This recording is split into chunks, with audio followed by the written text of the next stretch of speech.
Hi అండి, అందరికీ నమస్కారం అండి. ఫ్రెండ్స్, మనకి ఇప్పుడిప్పుడే మరొక బ్రేకింగ్ న్యూస్ అప్డేట్ అయితే రావడం జరిగిందండి. అది కూడా శ్రీరెడ్డిపై కేసు నమోదు, రాష్ట్ర సీఎంలపై సంచలన వ్యాఖ్యలు అంటూ ఇప్పుడే మనకు ఒక బ్రేకింగ్ న్యూస్ అప్డేట్ అయితే రావడం జరిగిందండి.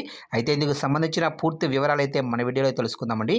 వీడియో మాత్రం ఎక్కడ స్కిప్ చేయకుండా చూడండి ఫ్రెండ్స్, అప్పుడు మనకి పూర్తి సమాచారం అయితే తెలుస్తుంది. ఇక లేట్ చేయకుండా వివరాల్లోకి వెళ్ళిపోదాము. ఇక చేసింది తక్కువ సినిమాలే అయినా వివాదాలతో తెలుగు ప్రజలకు పరిచయమైన శ్రీరెడ్డి మీద కేసు నమోదైంది. ఏపీ మాజీ సీఎం వైఎస్ జగన్కి వీరాభిమానిగా తనను తాను చెప్పుకునే శ్రీరెడ్డి సీఎం చంద్రబాబు, ఉప ముఖ్యమంత్రి పవన్ కళ్యాణ్ను దూషించిన కారణంగా ఆమె మీద కర్నూలు 3 టౌన్ పోలీసులు కేసు నమోదు చేశారు. ఇక మంత్రులు నారా లోకేష్, అనితపై కూడా అనుచిత వ్యాఖ్యలు చేసిన శ్రీరెడ్డి మీద తెలుగుదేశం పార్టీ బీసీసీఎల్ నాయకుడు రాజు యాదవ్ ఫిర్యాదు చేశారు. ఆ ఫిర్యాదును ఆధారంగా చేసుకుని కొన్ని వీడియోలను సమర్పించడంతో ఆమె మీద కేసు నమోదు చేశారు.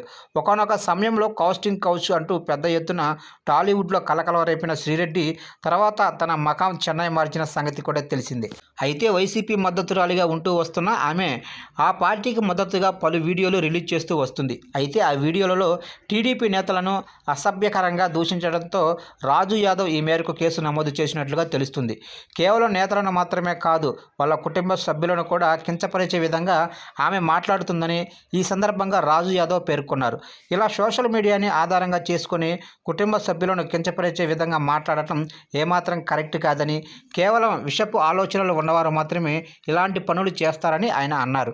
ఆమెను ఆదర్శంగా తీసుకుని మిగతా వాళ్ళు కూడా తమ భాషను అసభ్యకరంగా మార్చుకోక ముందే ఇలాంటి వారిని అరెస్టు చేసి తగిన బుద్ధి చెప్పాలని డిమాండ్ చేశారు.